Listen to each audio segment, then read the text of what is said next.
Deputy Speaker. It's a pleasure to follow the Honourable Member for Putney and to hear about her own experience. I take my hat off to you with 4 children, because I did do a little bit of preparation for this speech today as I was herring down the road late for my daughter's nursery, and in proper slummy mummy states I saw it was snowing and raining, and I wrapped her in a carrier bag, gave her a broken umbrella, and then sort of started running, and we were still late. And at one point I looked at her and I thought, oh God, you've got gunk in your eyes, they're going to turn me away at the door, and I've got a select committee. But it turned out it was porridge from her sister, and God knows how it got in her eye. But I tell that story slightly to make people laugh, but also because the chaos of little children and children as they're getting into school is a real life. It's real reality, and it doesn't matter where you come from, what your education is, what your job is. It's really hard graft, and actually a lot of families are pulling in grandparents and brothers and sisters, aunts and uncles. They're using child nurseries, they're using childminders and nannies and au pairs, and it's a real patchwork to actually get things done, and we should be really open to lots of different options to support families in all of their weird and wonderful different setups. So I come to this, everyone knows I am a proper pest on childcare. I started this issue way before I had my own children, because I could see quite clearly that it was a very serious issue. This isn't just a women's issue. I'd love to be able to say it is on International Women's Day. It's an economic issue, it's a health issue, it's a mental health issue, it's affecting businesses, it's affecting the ability to recruit. We know that women, we've got a really high participation of females in the workforce in this country, but they're not working at full tilt in many respects, a lot because of childcare, a lot because of the cost of childcare as well. One little thing that isn't talked about very often is the fact that the transition to parenthood for couples, married, not married, whatever, is some of the hardest times of anybody's lives. So if we have additional pressures of childcare, stresses, chaos, nonsense and costs, we could see parents breaking up because of all that pressure.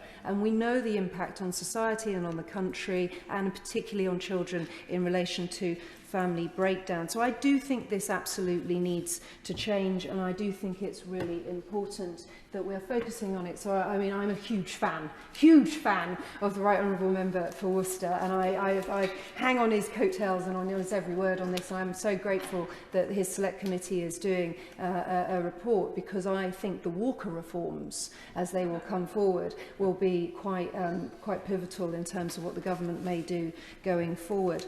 I do want to say, on a political point, I do get a bit fed up with the party of the opposition talking about underinvestment and saying everything's absolutely dire, because we do have to look at the Labour Party's record in government. I know it was a long time, but it's not our fault they haven't won any elections for a long time. But the investment in childcare and early years, I think it's about a third of what we're doing now. We are spending 5 to 6 billion quid of taxpayers' money on parents' childcare support. Now, I am one of the biggest champions to make things change, but it's wrong to say that this government and Conservatives have not invested in this. It is right to say that we should be using that money a little bit more, a little differently, and looking at the schemes. And we've got 8 schemes at the moment, and we know that they have various stages of success. We know that they're bureaucratic nightmares in some respect. So there are definitely changes to be had. But I want to get to the point where we've got more parental choice, where we've got absolute stellar quality across the sector, where we've got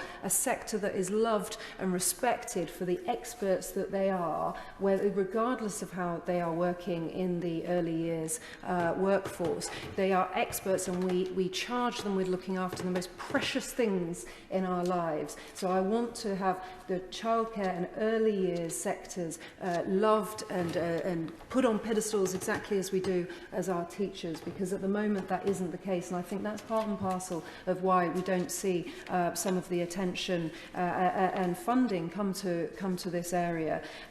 So I have not just been carping on and sniping from the sidelines. I have put some effort into this and working with the fantastic Onward think tank, who are just the most brilliant super brains. We came up with a report called First Steps. And I'll just run through the 6 headline recommendations. So we want to get to the point where we're empowering parents through a new system of childcare credits. That's very much getting to the choice, very much making sure that any state support can be used in a more bespoke way. So at the moment, we know that some of the state subsidies cannot be used for example, a childminder that isn't Ofsted registered, and for a range of that is wrong. I think we need to make sure that providing a parent is comfortable with the quality and safety is there, and that the standards of safety are met, that the parents should be able to use state support in any way they want.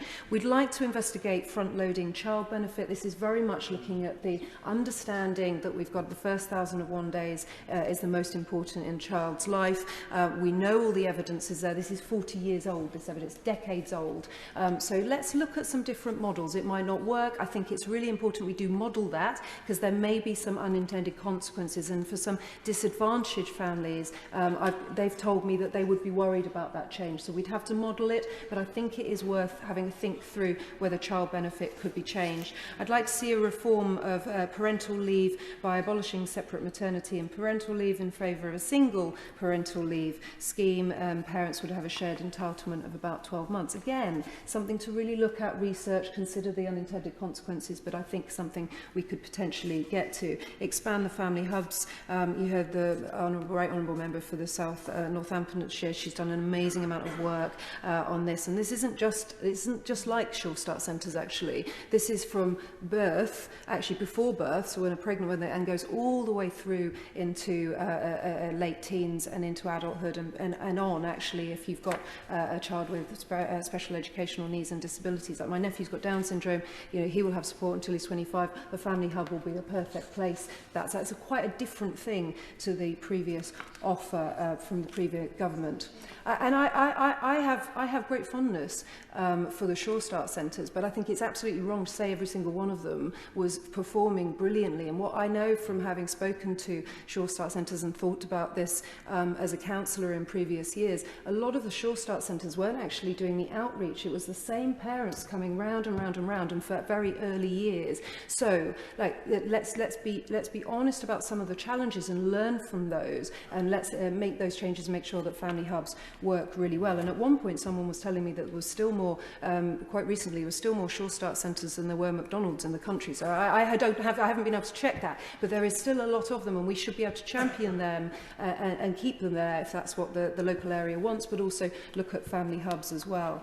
Now, I really want to see some prioritisation of childminders and childminding agencies. I could talk about this for a very long time, but at the moment we've lost about 50% of our childminders. This is through quite a lot of heavy-handed regulation. This isn't necessarily our government, this is over a long period of time. But these are often women who have got a lot to add to the workforce, let alone providing the childminding services. But we should be able to stimulate the childminder market, particularly through childminder agencies. And other honourable members have mentioned the fact that there's this inequity between private childcare settings having to pay business rates versus the state. I think that needs to be ironed out and knocked out ideally. And again, I think we should look at the training and education of the early years workforce, because they are absolutely wonderful people. And I think, for example, as a lawyer, I have to do CPD, Common Professional Development. We want to make sure that that's baked into the system and make sure that they're respected for it if they are doing that. So the other report that I've done is through... I will give way. I'm very grateful. I realise I've banged on a lot in this debate, but I know, just on that point about training and CPD, one of the really good things we were able to do at the DFE during my time is to invest in NPQs, National Professional Qualifications, for the teaching workforce. And there are NPQs for the early years. The challenge is that they are focused on those parts of the early years workforce that are in schools. Wouldn't it be great if, as part of its investment in this area, the government were able to widen the the reach of those national professional qualifications to people who work in the private and voluntary sector within the early years workforce. I absolutely agree with the Right Honourable Member, and I think that the ability to focus on training and look at all the options, because the workforce are really keen on this. This is often quite a vocational profession. People grow up wanting to be a childminder because they either love kids. I mean, I come here for a rest. I couldn't do it. I absolutely have massive respect for this workforce because I couldn't do it. But, these are people that are in there for a really good reason, but they often fall out of it because the pay is really low. There isn't that ongoing professionalisation and qualification, and there isn't the building up of skills. So I am grateful to the DWP Select Committee and particularly the Right Honourable Member, I'm going to lose his name, Sir Stephen Timms, more I say so. I've lost his constituency, because we have had a full investigation of the universal credit element, a childcare element of universal credit, and this has been really helpful because what we've discovered is through evidence is that the upfront payments are causing parents on universal credit huge problems. So basically what is happening is every time it's a new term, parents are begged borrowing to pay the term's childcare, and then they get 85% of the money back through the universal credit. Now that's a really, really good offer, but because of the families getting into debt to make the upfront payments, and this isn't just once, this is every single term, and then the money comes back through universal credit in dribs and drabs, so it doesn't come back with a label on saying this is for you to repay your childcare bill. It's causing real trouble, and as we've heard as well from other honourable members, the cap hasn't been uprated. So this is a really good offer under universal credit from the government, from the DWP, but only 13% of families are taking it up because it's a complete mess. So I really urge, and I've been a complete pest, and I appreciate it's not the Right Honourable Member's department, but it does have an impact because the fact that universal credit childcare claimants are not using this, or they are using it and it's paid all over the place, is having an impact on the childcare sector, which is directly under her control. So again, really grateful for the whole of the DWP committee for looking at this. So you can see that this isn't all about money. Some of this is about regulation, safety, quality, parental choice being high up there, but there are things that we can do, which is that awful phrase of low-hanging fruit, and get there. So I really do urge government to get things done. So I've been putting a lot of pressure on the DWP, number 10, and the Treasury, particularly ahead of the fiscal event next week. I am grateful also to all of the national newspapers that keep covering this, and the Sun in particular are very interested in the universal credit childcare issue, because the support from them and also all of the childcare sector in my Stroud constituency has been incredible. And as all of the opposition, the whole House knows, this is coming up on doorsteps. This is something that needs to be addressed. So the fact that we're looking at very closely at funding is important. Now, I've had to be really hard-headed about this and try and find solutions. I would absolutely love, as some parties are doing, to go around saying that we can provide free childcare, universally free childcare from 9 months to 11 years. I would love to be able to provide that offer and say that that's going to happen very, very quickly for parents, because they are obviously very desperate at the moment to see change. But I don't think that would be the right thing to do. We've had an exchange before, the Honourable Member from the Shadow front bench. I've been asking about how much that is likely to cost. I know that the Labour Party haven't costed this yet because they are working on other policies. I will do. I'm grateful to the Honourable Member for giving way, because she did mention the exchange that we had recently in Westminster Hall. Can I be clear? It's not currently a Labour Party costed pledge to provide universal childcare in that way. We believe there is a need for radical reform of the system, and we are working towards those proposals, and we will put forward our fully costed proposals to the country in due course.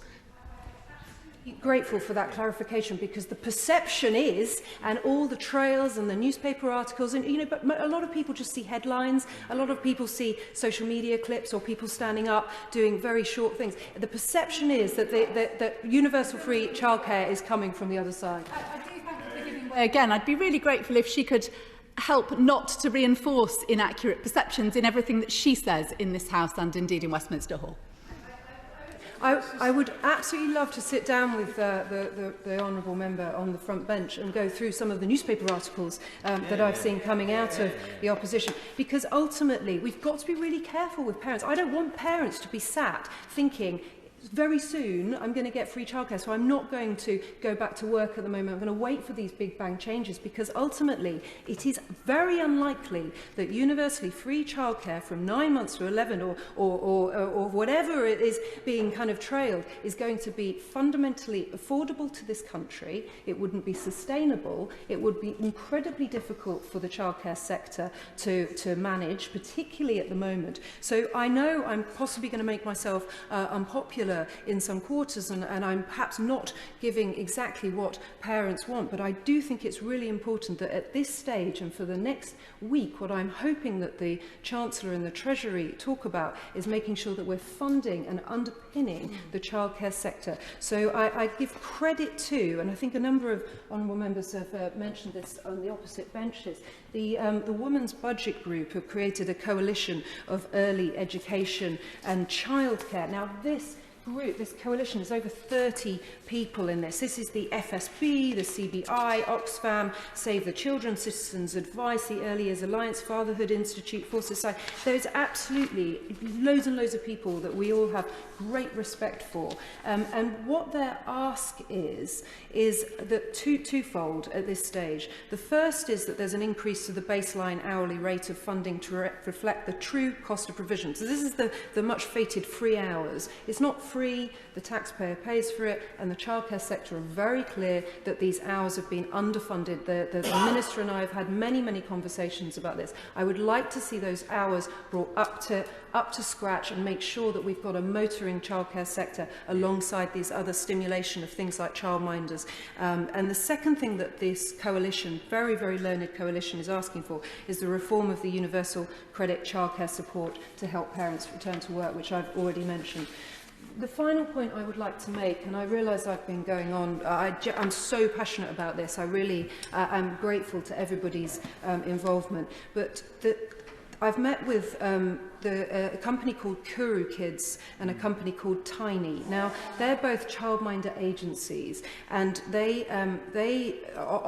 desperate to provide more childminders and more people that can support families. Now, Kuru Kids told me that at the point where they put an advert out for childminders and things called home child carers, which is effectively part-time nannies that can go into your house. You take your kids to childminders, but these are people that can go into your house, that they can work shifts, they can be wraparound, be really flexible work. She put an advert out to see how many people would like to apply for this. She got 75,000 applicants. 75,000 applicants, and she said that the majority of these were women. When they went through the analysis, there was a huge section of these with over 50s women or women that were not making applications for other jobs.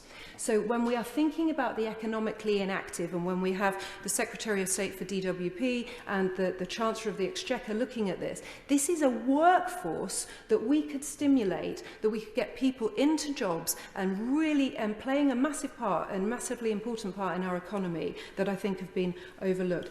Final point on ratios. I am calling for the government not to make changes to childcare ratios at this stage. I think it is important that they are investigated. It was never going to be suggested that there was going to be a change to safety. The government is looking at the Scottish model, which I don't think anyone is suggesting that there are unsafe settings up there. But as it stands, the research I've done with Onward demonstrates to me that the sector is not in a position to take a change to ratios at the moment. The sector are also telling us that they wouldn't pass any changes on, and there's no evidence as far as I can see that a change to ratio would make a change to the parental costs at the moment, which is obviously a big focus. So we've got to be very honest with that, and I would say that if you make a change to ratios at this stage, the political noise would be so great that all of the other good things that I'm hoping we're going to do would be drowned out. So thank you to everybody that's involved. You know, I've had an exchange with the opposition, but I hope the shadow front bench knows how much that I think we can all do in this area, but I think it's important that we're honest, realistic with the parents, the sector and also the country.